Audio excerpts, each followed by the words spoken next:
em nome de Jesus. Amém? Eu queria, antes de iniciar a palavra, eu queria dar um aviso, e eu pedi ao pastor para poder dar a ele, porque eu estou muito animado para falar dele. Nós hoje estamos no último mês do ano, no último dia do primeiro mês do ano, desculpa, e nós vamos entrar no mês de fevereiro, e já começa a acabar aquela energia de virada do ano, mas o nosso pastor, o pastor João, ele recebeu uma direção do Senhor que eu estou muito feliz. E amanhã, a partir de amanhã, nós vamos fazer 29 dias de jejum e oração. E a igreja inteira está não só convidada, mas ela está convocada, porque nós vamos ver 29 dias de vida no Espírito. Você pode dar uma glória a Deus por isso? Enquanto nós vemos no mundo, durante esse mês, o movimento do Dia dos Namorados e o Carnaval, a nossa igreja marcha numa vida mais profunda no Espírito. E como vai funcionar? Você, a partir de amanhã, vai consagrar ao Senhor um jejum que você é livre para fazer do que você quiser, mas todos os dias vocês têm um compromisso, uma convocação para meia-noite estar junto conosco no nosso Instagram da Lagoinha Lisboa e do pastor João Evangelista, para que você lá vai orar junto conosco, vai ter uma palavra breve sobre um alvo do dia e você não pode ficar de fora. Então você precisa convocar o seu GC, os seus ministérios, os seus amigos, e todo dia vai ter o pastor João junto com um pastor e um líder de GC para falar de um assunto e orar. Você pode perder isso, igreja? Você não pode perder. Então, você amanhã já se prepara, meia-noite. Se você dorme cedo, esse mês você vai dormir tarde. Deus renova sua força, não sei como. Mas Ele vai consertar sua saúde depois. Mas não fique de fora, em nome de Jesus. E amanhã nós vamos divulgar no nosso Instagram. E o meu pedido para você é que você convide todos para estarem conosco, não só no primeiro dia, mas nos 29 dias. Quem vai se comprometer a estar conosco? Dá um glória a Deus. Amém. E falando um pouco disso, eu falei que hoje é o último dia do primeiro mês do ano. Quem aqui fez os alvos de virada do ano? Quem preencheu aqueles alvos profissionais, alvos ministeriais, alvos que você talvez colocou emocional? Os solteiros pedindo para namorar e casar esse ano. Posso ouvir um glória a Deus? Nossa, que solteiros fracos, misericórdia. Por isso que fica solteiro, é por isso. Só que quando acaba, hoje nesse último dia de janeiro, nós temos que olhar para trás e já fazer um balanço de como foi o nosso primeiro mês das nossas metas de ano novo. Eu sou o primeiro a falar que fiz um monte de meta, e quem aqui é como eu que faz umas metas inalcançáveis assim? Porque sonhar é de graça, não é? Sonhar não custa nada, sonhar é gratuito. Mas eu preciso, hoje, eu quero trazer para você uma palavra e lhe dizer, baseado na palavra de Deus, e nós vamos estudar juntos, que o novo não acabou. Durante todo o mês de janeiro, em cada culto fé, você recebeu uma palavra relacionada ao novo. O pastor João foi o primeiro a falar sobre o novo, e ele disse que o novo chegou. E nós iniciamos o ano pisando com o pé direito nesse ano, falando, o novo de Deus chegou na minha vida, na sua vida, e oramos e cremos. Eu lembro de uma fala dele que ele falou, o culto está indo diferente, deixa Deus agir, não sei o que, o culto atrasou, e ele falando, Deus está movendo, Deus está abrindo porta, e foi um culto sobrenatural. E aí todo mundo saiu daqui cheio de gás, cheio de vigor, cheio de energia, foi o primeiro culto do ano. E agora, como que nós estamos? Quantas coisas que o Senhor te deu para conquistar que você já conquistou nesse mês? Ou será que você ainda não entendeu que o novo chegou e ainda está vivendo o velho do ano passado? Ou será que já acabou aquela empolgação de virada do ano e agora você já volta para aquela rotina maçante, desgastante, e reclama do dia, reclama do trabalho, reclama do lugar? Queria te convidar a abrir a sua palavra, a sua Bíblia, no livro de Josué, no capítulo 13, no versículo 1. E ao longo da pregação nós vamos ler vários versículos, e eu vou te dar uma dica, para nós otimizarmos, gasta tempo anotando que eu vou lendo para você, tá bem? Esse primeiro nós vamos ler juntos, mas como eu quero fazer um estudo aprofundado na Bíblia para que você não saia daqui sem entender plenamente o que a Bíblia diz sobre o novo de Deus. E melhor, para entender que o novo de Deus não acabou. Ele continua, e ele vai continuar a cada dia. Você pode dar uma glória a Deus por isso? O novo de Deus não era só no primeiro dia do ano, ele vai permanecer diariamente. Josué, capítulo 13, versículo 1 diz: Josué já era idoso e o Senhor lhe disse: você está envelhecendo e ainda há muita terra para ser conquistada. Só isso. Gente, você já parou para imaginar? Vamos junto aqui. Quem é do Legacy sabe que eu nas pregações gosto de fazer, né, o Rafa Flix. Nós temos que ambientar o cenário para deixar tudo mais profundo. Vamos então juntos lá no Rafa Flix, no episódio de hoje, Josué capítulo 13. Deus vai falar com Josué. E, gente, é para rir. E a palavra de Deus para Josué não é uma palavra de motivação. Deus chama Josué de velho. Deus está aqui. Josué já era idoso, fato consumado. E o Senhor lhe disse: você está envelhecendo. A mensagem de Deus naquele dia para Josué não era: Josué, seja forte e corajoso, como foi em Josué 1. Não foi dizendo para Josué: medita na minha lei de dia e de noite. Aqui, Deus já vinha alertar Josué duas coisas. Josué, você está ficando velho e ainda há muito para ser conquistado. Sabe o que é mais engraçado? No capítulo 11 de Josué, diz que a terra descansou da guerra porque Josué já tinha conquistado tudo. É incoerente. Como assim que Josué 11, ele conquista, e Josué 13, Deus diz que falta muita coisa? E eu fiquei, nisso, falando: Deus, algo de errado não está certo. Tem algo que não bate. E fui ver estudos falando sobre a narrativa de Josué, e uma característica de Josué é que ele usa de hipérboles. Hipérboles são palavras que intensificam. Ele era, falando de outro modo, ele era exagerado. É bem muito intenso para falar. E na ótica de Josué, no capítulo 11, Josué no auge da sua idade, ele já dizia que estava tudo conquistado. O novo já tinha vindo e já estava estabelecido.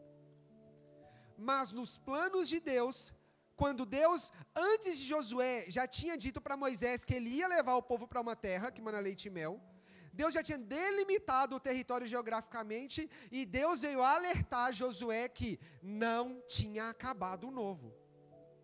Ele estava velho, mas ele tinha que correr, porque ainda tinha muita terra para conquistar. Nessa noite, eu quero que você já comece comigo refletindo quais são os territórios que na sua cabeça já está conquistado, mas na ótica de Deus falta você conquistar. A sua família já foi conquistada para o Senhor? O seu trabalho é o trabalho que o Senhor tem para a sua vida? A sua vida emocional está do jeito que o Senhor planejou? O seu relacionamento é o relacionamento que agrada a Deus? Porque esses são pequenos exemplos de como na nossa ótica as coisas já foram conquistadas, mas Deus está dizendo que há muito para conquistar. A partir desse capítulo vai ter a divisão territorial, e é muito interessante também como que Deus trabalha com Josué e como Josué trabalha com os povos, com as tribos. Deus diz para Josué que faltava muito para ser conquistado. Josué reúne o povo e divide os territórios e fala: agora vai e conquista. Em outras palavras, a conquista do novo na sua vida não acontece ou não aconteceu porque você não está obedecendo a direção de Deus, ou ainda não chegou o tempo da liberação de Deus para você ir. Porque todo território que Deus nos dá também exige a liberação dele. Você crê nisso comigo? Se você tiver dúvida, você precisa ler todo o livro de Josué, que ele é extenso, são 24 capítulos, mas vai ter aqui no capítulo 14, para você ter uma ideia, no versículo 6, Josué 14, 6, eu vou resumir para você, mas Caleb, o mesmo Caleb espia há mais de 40 anos, há 45 anos, Caleb tinha 40 anos quando ele vai espiar a terra e Moisés promete a ele um território. 45 anos depois ele vai cobrar Josué, falando: Josué, o meu território eu ainda não conquistei, eu preciso da sua autorização para eu ir. A sua liberação é o que me basta para eu ir lá. E ele ainda vai dizer: eu tenho 85 anos e tenho o mesmo vigor que eu tinha quando eu tinha 40 anos. Ele chama Josué para a resposta e fala: Josué, agora é com você. Trazendo para o nosso dia de hoje, o que você não conquistou de Deus na sua vida ainda? É pela permissão de Deus ou é pela nossa omissão, pela sua omissão? a gente tem que trazer essa realidade. A gente precisa refletir nisso. Porque senão, o que acontece, e acontecia muito na minha vida, é a repetição de ciclo de fracasso. Perdão a palavra pesada. Mas sabe quando você vive uma frustração de vai ano e vem ano e você não conquista nada? Chega uma hora que nós temos que parar e refletir. Por que as conquistas não vêm? Porque do meu lado eu tenho um irmão que conquista tudo e eu estou estagnado. Eu preciso entender. É porque eu não estou agindo ou porque não é o tempo de Deus? Que se não for o tempo de Deus, eu não estou estagnado. Eu estou progredindo no crescimento da fé. Concorda comigo? Que no tempo de Deus, tudo floresce. Ou será que eu não estou cumprindo o que Deus me chamou? Por isso eu queria, junto com você, nós vamos ler 1 Tessalonicenses 5, versículo 12, e nós vamos ver o conselho de Paulo aos Tessalonicenses, dizendo, ele não vai dizer que é para o novo, mas se aplica perfeitamente se nós hoje queremos conquistar o novo na nossa vida, já que ele não acabou. Você pode dar glória a Deus por isso? Já que o novo não acabou e não vai acabar, nós vamos ler o que Paulo diz aos Tessalonicenses, e isso eu vou te confessar, é fruto, esses conselhos, eu estava, na virada do ano, eu saí daqui do culto, fui jantar com os amigos, foi uma noite agradável, cheguei em casa, gente, fazia anos que eu não virava a noite acordado, sim, coisa de jovem, que eu sou pastor de jovem, mas eu tenho uma alma de idoso, gente. Isso, ficar virado a madrugada inteira, acordar cansado, não é pra mim, não. Meu rolê acaba 11 horas da noite, passou disso, já tô só um zumbi no dia seguinte. Alguém mais se identifica comigo, só pra eu saber? Ai, que bom. Estou numa igreja, melhor idade, pastor, melhor idade, tem mais energia que a gente, misericórdia. O povo chega aqui 8h30 da manhã, numa cara feliz, plena, rindo, e eu chego igual um zumbi, misericórdia. Isso não pode, não. E eu fui ver o nascer do sol, gente, eu amo o nascer do sol. Alguém aqui ama o nascer do sol, nascer e pôr do sol? Mas quem aqui vai ver o nascer do sol, só pra eu saber? Olha os admiradores de foto do Instagram, né, gente? Eu sou aquele que vai, igual o povo doido, contemplar os... Mas eu fui ver o nascer do sol, orei, chorei com Deus, chorei largado. Sabe aquele, assim, eu pensando, quem não entender nada, eu com fone de ouvido, o povo vai achar que eu sou doido, que eu passei a noite bêbado, que eu tava... E eu falei, tô nem aí. Sabe quando você vai orando? E comecei a falar, Deus, me dá uma palavra para esse ano. Todo ano eu tenho essa experiência. Falar, Deus, me dá uma direção para esse ano. Eu não quero viver esse ano igual aos outros. Eu preciso que o Senhor me mostre o que tem de diferente. O que tenho que viver diferente. E é esses conselhos que Paulo deu aos Tessalonicenses que eu quero te mostrar para você entender que o novo não acabou.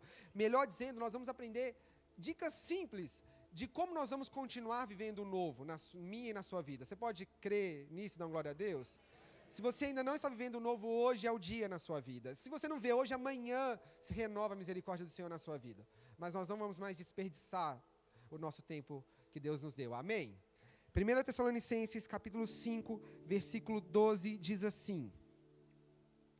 Irmãos, eu abri errado. Só um segundo que eu abri errado aqui na minha Bíblia. Só um momento que eu acho que eu anotei errado. Ou essa versão está muito estranha.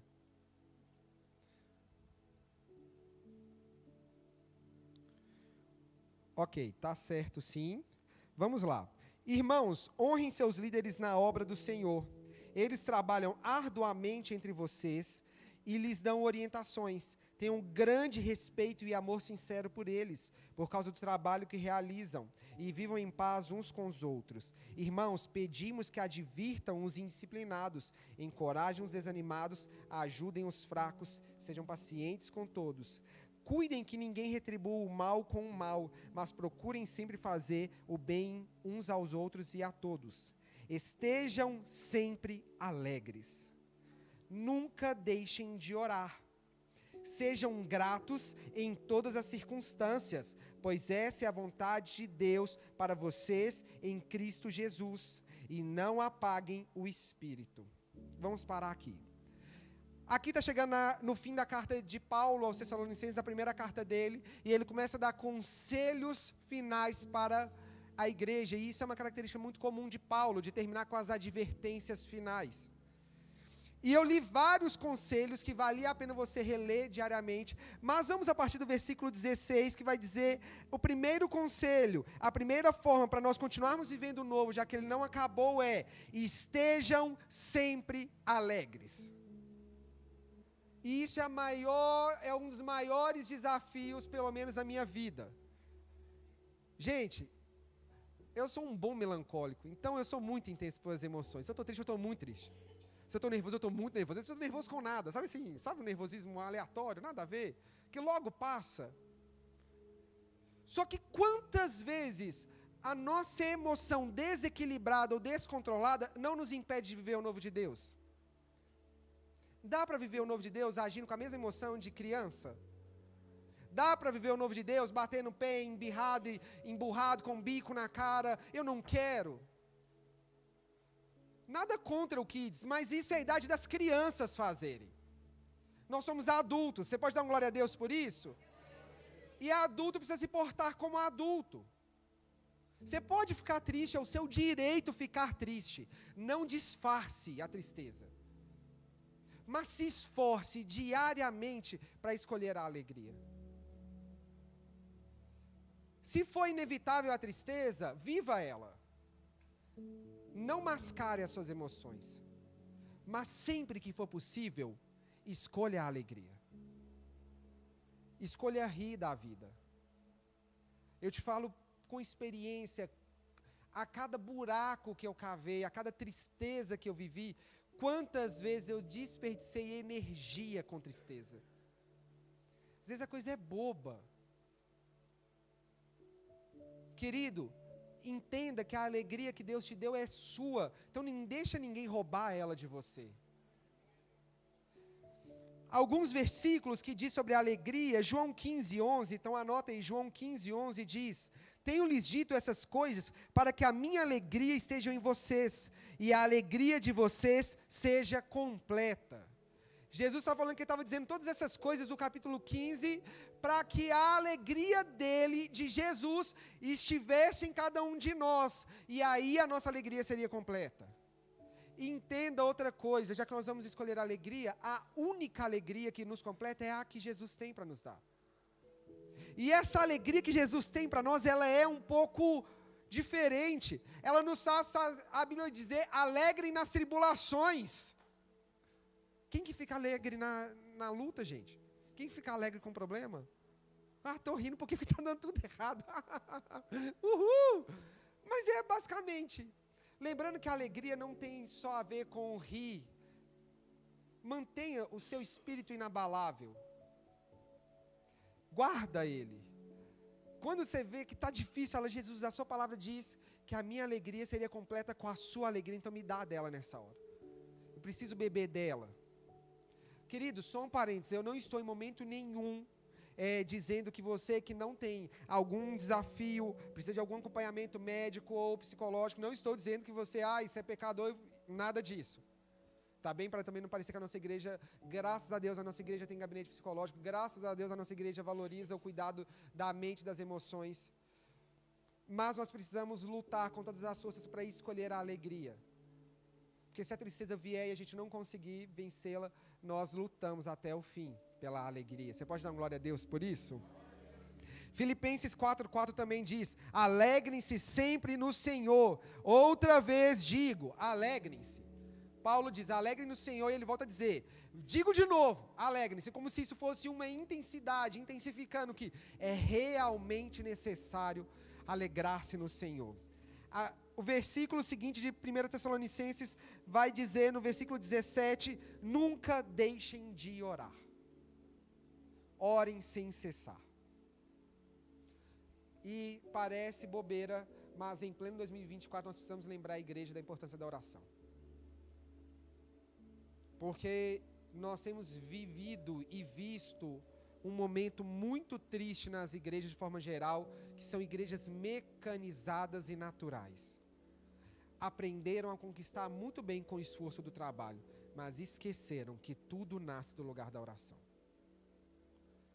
Hoje, o nosso problema não é ensinar a pessoa a ser proativa, produtiva, excelente, alta performance.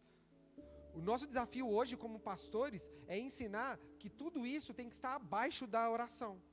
Porque a dependência em Deus é o lugar mais importante.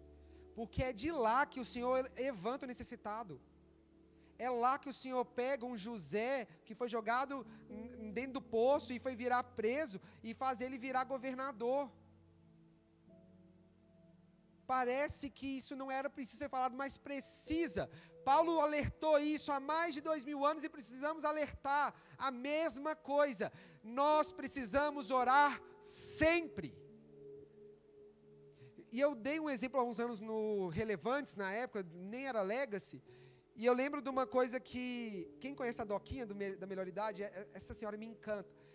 E ela vem de uma geração, e quando você conversa com ela, tudo dela, ela fala, vamos orar. Isso era uma característica da igreja da década de 80, 90, e que está se perdendo. E pior, quando hoje você diz, vamos orar? Não, você ora demais, eu quero é que você age. Eu não estou dizendo que não é preciso ação, mas eu tenho vivido e visto, pelo menos na geração dos jovens que eu pastoreio, o excesso de ação e a falta de oração.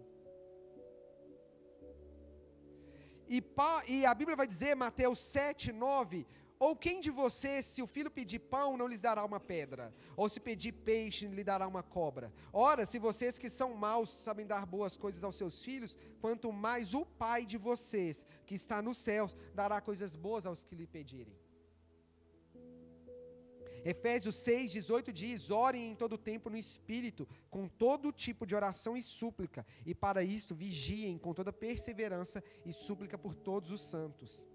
Efésios 3, 20 também vai dizer, ora, aquele que é poderoso para fazer infinitamente mais do que tudo que pedimos ou pensamos, conforme o seu poder que opera em nós, a ele seja a glória na igreja e em Cristo Jesus, por todas as gerações, para todos sempre. Amém. Nós nos deparamos só com um problema, ou na verdade um desafio, quando a gente fala de oração.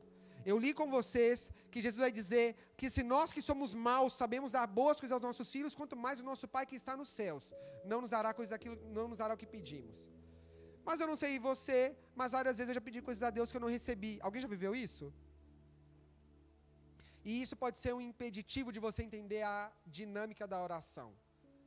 O nosso Pai nos dá tudo o que nós pedimos, mas em Efésios 3:20 vai explicar isso.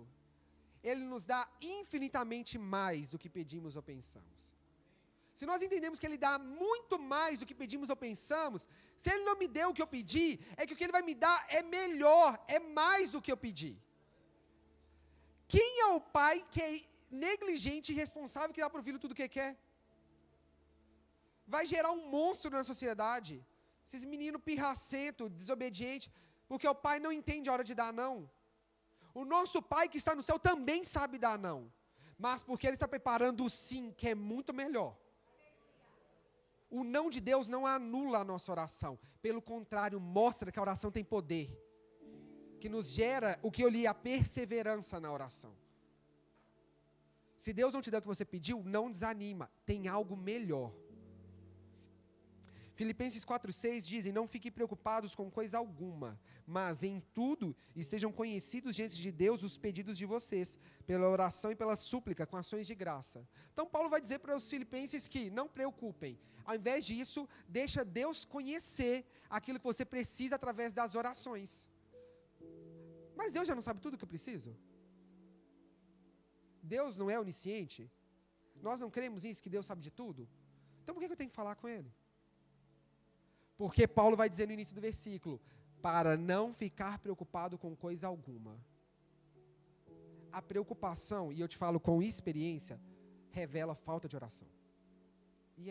Me desculpa dizer isso, porque a oração, quando eu creio que eu estou pedindo para alguém que me dá aquilo que eu preciso, não tem como me preocupar. Deus, eu estou precisando disso. Deus, estou precisando disso. Então quer dizer que você não tem fé porque você não sabe que você continua pedindo? Não, mas estou trabalhando na minha alma e no meu espírito não ficar preocupado. Enquanto eu estou ficando preocupado, eu estou o quê? Estou pedindo, estou levando diante dele. E se alguém te julga que você ora demais, deixa o carnal te julgar.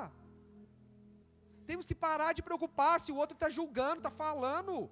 Se ele não entendeu, Deixa que um dia o Espírito Santo alcance ele. Vai viver você a sua vida de oração.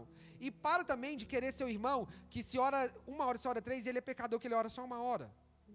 Vamos ver cada um a nossa vida espiritual individual? Vamos?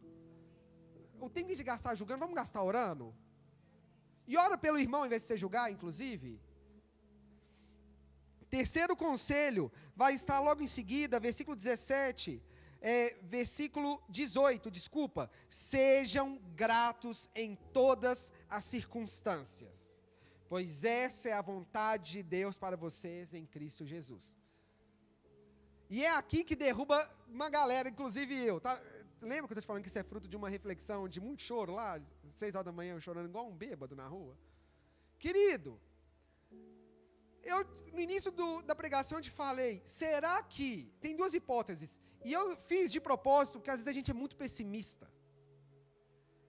Às vezes eu estou até no caminho certo, às vezes nada está acontecendo ainda, porque eu estou no caminho certo, mas eu não sou grato, e por não ter acontecido do jeito que eu esperava, eu acho que não é Deus que está fazendo. Eu preguei uma vez no Legacy, falando sobre tribulações, falei umas 3 semanas sobre tribulação, e uma das pregações foi sobre Jesus, fala que Jesus impele os discípulos, impelir é impulsionar, tipo empurrar, ele não empurrou no sentido literal, mas era tipo assim, ele falando, vai gente, ele manda o pessoal para o barco, para atravessar o mar da Galileia, ou melhor dizendo, o lago da Galileia, não sei se você sabe, mas Galileia não é um mar, o mar da Galileia é um lago, tá? Quem sabia disso? Ninguém. Depois você vê no mapa. O dia que eu descobri, obrigado, só uma pessoa sabia. Ele não é um mar. O povo chamava de mar porque ele era grande e como não conhecia de geografia na época, falava o quê? É um mar. Mas ele é um lago. Mas esse lago é muito curioso porque os ventos em Israel fazem as ondas agitarem. Não era supostamente para ter onda em lago. Mas como ele é muito grande, muito extenso, e como aquela região é de muito vento, se comporta como um mar. E Jesus impele os discípulos para atravessar o barco para pegar uma tempestade. Quem mandou o pessoal para o barco foi quem? Quem disse que não ia no barco e ia ficar despedindo da multidão foi quem? Quem ficou a noite inteira conversando com a multidão e depois foi orar e deixou os discípulos sozinhos? Então você vê que eles estavam no caminho certo? Mas deu tudo errado. Pegaram uma tempestade que falaram que ia morrer. E fala em Marcos que Jesus estava do alto do monte vendo tudo acontecer. Piora mais um pouco. Então Jesus estava vendo. Jesus viu tudo. E deixou. Alguns capítulos antes, Jesus estava dormindo no barco e teve outra tempestade. Esse povo atraiu uma tempestade para eles. Não aprenderam na primeira, teve que ter a segunda. Não sei se não aprenderam, estou só julgando mesmo. Mas na primeira vez Jesus estava dormindo. E Jesus já tinha ensinado, a tempestade para ele não é nada. E ele ordena a tempestade parar e ela para. E aí o povo fala, quem é esse que até o vento e o mar lhe obedecem? Alguns capítulos depois, então alguns dias, meses depois, ou talvez um ano, Jesus faz a multiplicação de pães, despede a multidão, despede os discípulos, vai orar, vê tudo acontecendo, deixa os discípulos passarem por tudo isso, para depois andar sobre as águas, os discípulos falar que é um fantasma. E, gente, e é tão engraçado, quando Jesus fala que é quando eles falam que é um fantasma, eu não sabia, mas isso revela que era um mito popular, que quando os pescadores iam morrer afogado, ou naufragado, melhor dizendo, eles viam um fantasma. Então revela que a cultura impedia a fé. Jesus queria quebrar um mito, uma mentira na vida deles. Agora você entende por que Jesus teve que esperar tudo isso acontecer?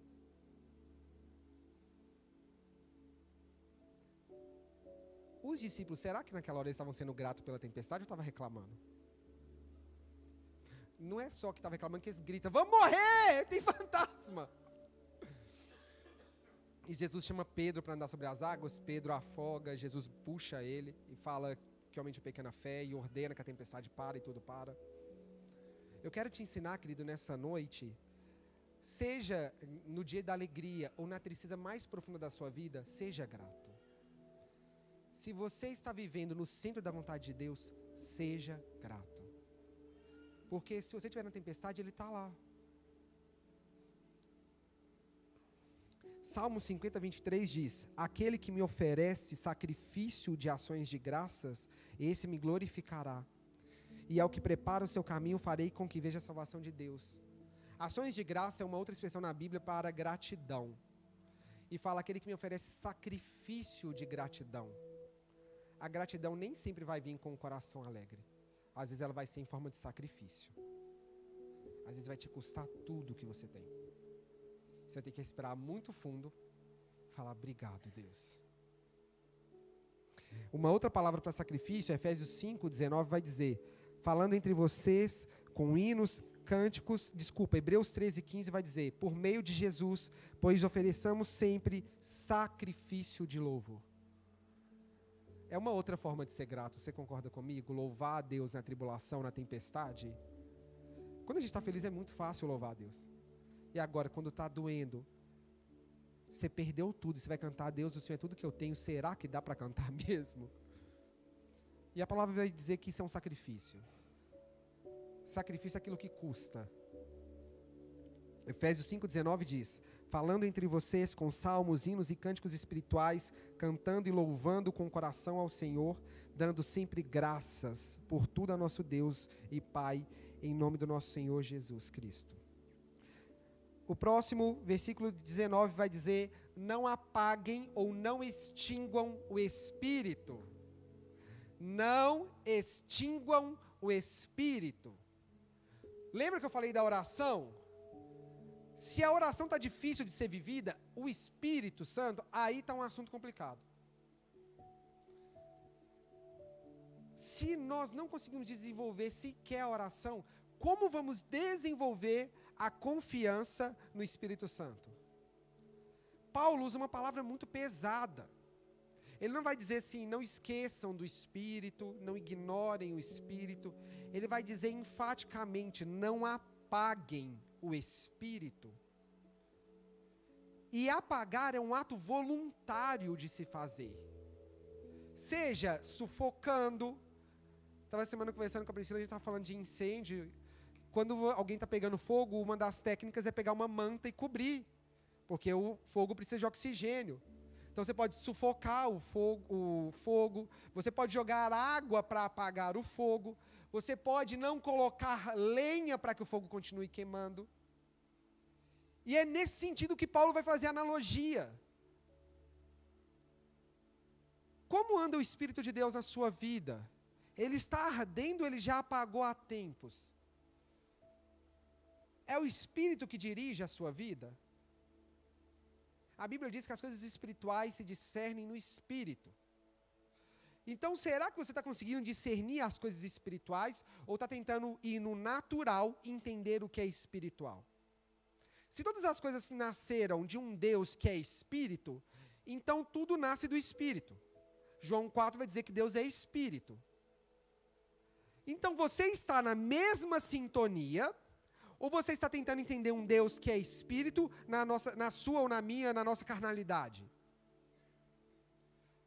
Precisamos passar do homem carnal, do homem natural, para o homem espiritual, que já não se importa mais com as coisas terrenas e se importa única e exclusivamente com as coisas que é do Espírito. Essa analogia de não apaguem o Espírito, muito provavelmente pode estar ligada a uma visão do tabernáculo, que tinha algumas analogias de fogo. Existem dois fogos que vão dizer no tabernáculo. O tabernáculo era o primeiro modelo do templo, só que ele era móvel, porque como o pessoal andava no êxodo do Egito, estavam andando, eles tinham que parar, montar uma tenda, e depois desmontava a tenda, andava, montava a tenda de novo. E lá tinha duas coisas. Na entrada da tenda do tabernáculo tinha um altar do sacrifício, e lá vai ter uma ordenança que vai dizer em, Levítico 6 vai dizer: o fogo sempre ficará aceso sobre o altar, não deve ser apagado. O sacerdote acenderá lenha no altar cada manhã, e sobre ele porá em ordem o holocausto, e sobre ele queimará a gordura das ofertas pacíficas. O fogo queimará continuamente sobre o altar, não deve ser apagado. A responsabilidade de o fogo não apagar era do sacerdote, colocando lenha a cada manhã para que o fogo não apague. Um outro lugar que tinha fogo é no candelabro, dentro do templo, do tabernáculo, desculpa. E lá vai dizer que tinha chama sobre ele também, sobre cada lâmpada, e vai dizer em Êxodo 27, ordene aos filhos de Israel que tragam a você azeite puro de oliveira, batido para o candelabro, para que haja lâmpada acesa continuamente. Seja com a minha lenha, o meu sacrifício, ou seja com a unção de Deus, que é o óleo do azeite puro, a chama não pode se apagar. Não é porque estamos hoje na nova aliança que a revelação do tabernáculo perdeu seu efeito. Ela tem a ação completa revelada no Pai, no Filho e no Espírito. Enquanto no Antigo Testamento a ordem era, não deixe o candelabro e que o altar se apague, agora a ordem é, não apaguem o Espírito de Deus em vocês. Mas então, se o tabernáculo me revela algo, eu tenho que trazer essa revelação, esse discernimento. Para não apagar o Espírito, é preciso que continuamente eu ofereça a minha lenha de sacrifício, e a unção sobre mim faça que o Espírito arda continuamente. Não viva no natural achando que isso vai aquecer a chama do Espírito. Não vai. Viver no natural é deixar de buscar a lenha e deixar de buscar o óleo para que haja continuamente chama. Viver no Espírito é priorizar e escolher as coisas do Espírito, mesmo que isso signifique abrir mão de tudo que você tem. Porque a promessa ainda é que Efésios 3:20, ele dá infinitamente mais. Abrir mão de tudo pelo Espírito não é viver pior, é viver o infinitamente mais de Deus. Você entende isso comigo?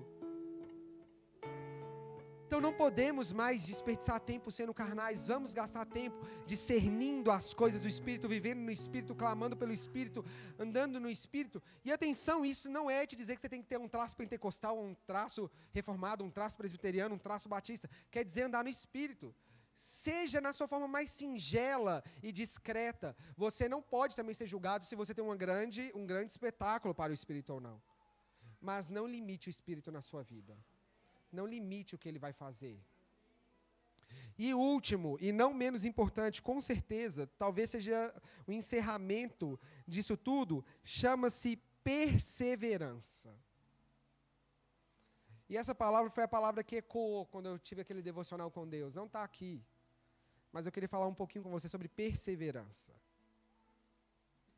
Talvez você seja como eu, que se esforça para viver tudo isso daqui. Não é que eu esteja me julgando, porque gratidão é o que eu mais falo.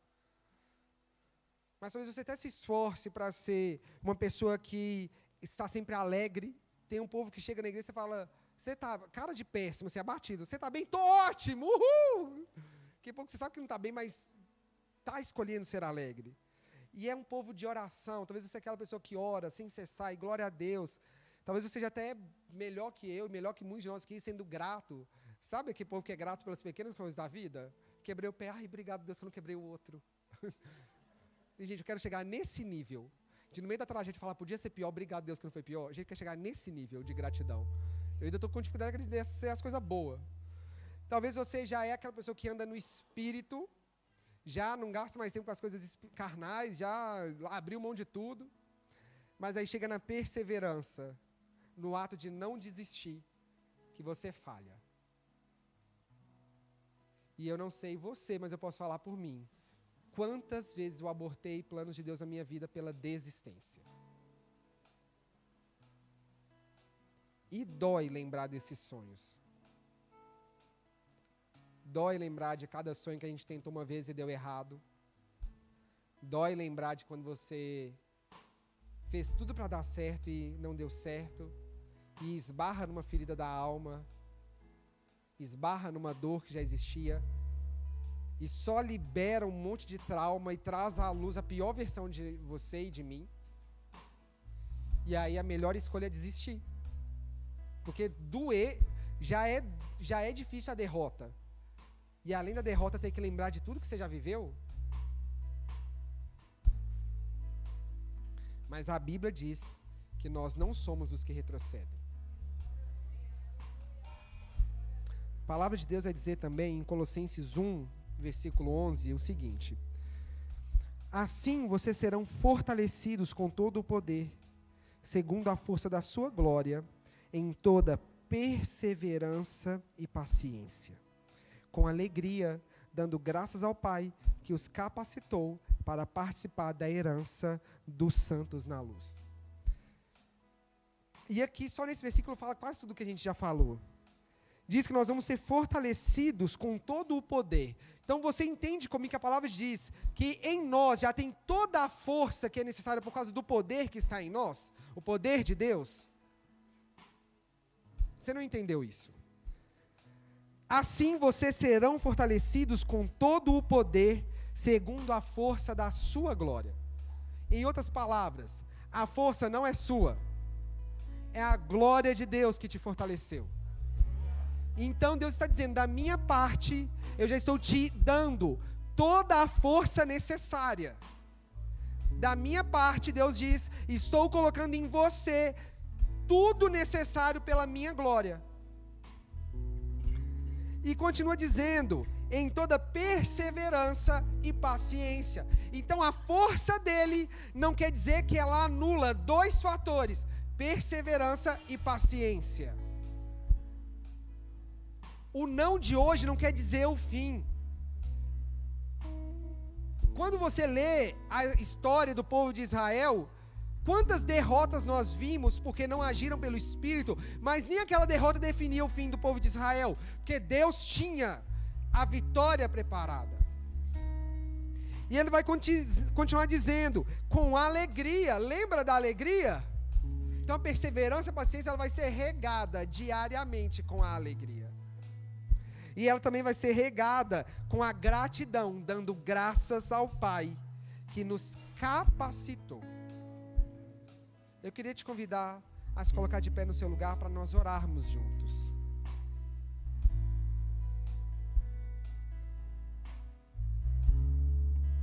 Essa é uma noite de cura, querido, na minha e na sua vida. Nós não podemos sair daqui sem entender que o Senhor quer nos levar para um novo lugar, ou melhor, para uma nova posição. Mas é preciso haver cura, haver encerramento de histórias que estão abertas ainda. Porque nós já entendemos que do céu, tudo o que é necessário já foi liberado.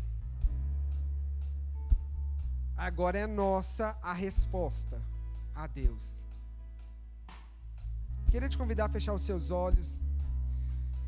E o Senhor tem falado comigo sobre cada desistência que você tomou, cada vez que você desistiu ou que você evita o confronto por causa de alguma dor na sua alma.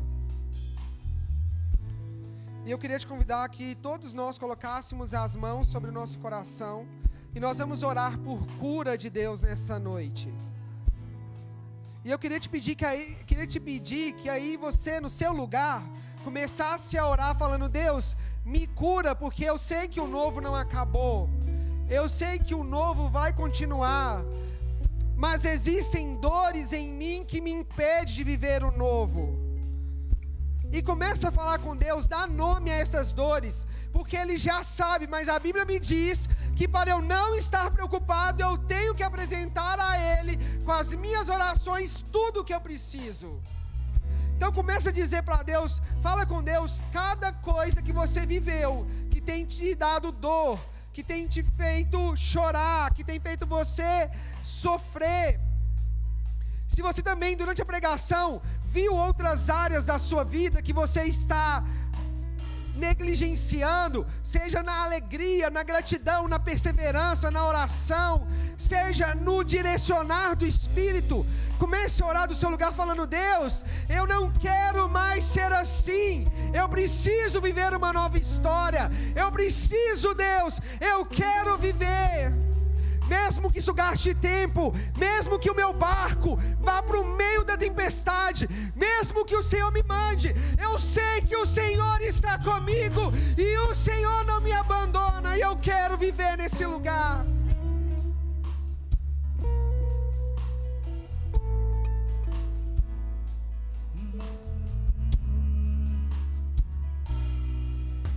Se o sol se pôr e a noite chegar, tu és quem me guia. Se a tempestade me alcançar, tu és meu abrigo. Se o mar me submergir, a tua mão me traz à tona pra respirar e me faz andar sobre as águas.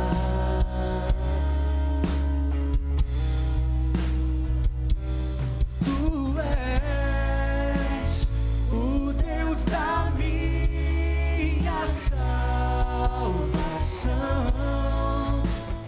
és o meu dono, minha paixão, minha canção e o meu louvor. Será que você pode cantar aleluia em sinal de gratidão ao Senhor? Vamos render ações de graças a Ele nessa noite.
Declare: sim, tu és.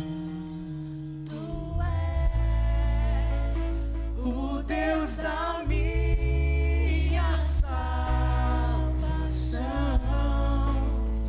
és o meu dono, minha paixão, minha canção e o meu louvor. Todos ainda com os olhos fechados, eu queria orar por mais um alvo em específico. E esse é o momento que eu queria orar por você. Por isso eu queria que todos estivessem de olhos fechados, para que você não se sinta constrangido. Eu não posso sair desse culto sem te dar a oportunidade de entregar a sua vida para o Senhor.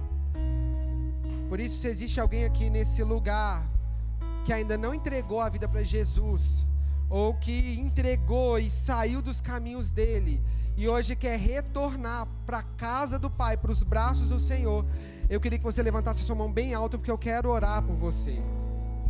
Se existe alguém aqui que quer entregar a sua vida para Jesus, levanta sua mão bem alto, para eu poder orar por você, se tiver alguém aqui nesse lugar. Aleluia. Se não há ninguém, eu queria que você abrisse seus olhos para olhar para mim por um minuto.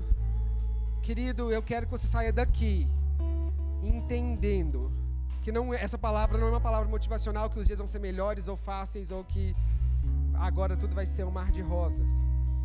Mas eu quero que diariamente você relembre de 1 Tessalonicenses 5, do versículo 16, 17 e 18. E se esforce para ser sempre alegre, para orar em todo o tempo, para ser grato, para não apagar o espírito e para perseverar. Você pode dar um glória a Deus por isso? Aplaude o Senhor mais alto. Dá um glória a Deus, dá um aleluia no seu lugar.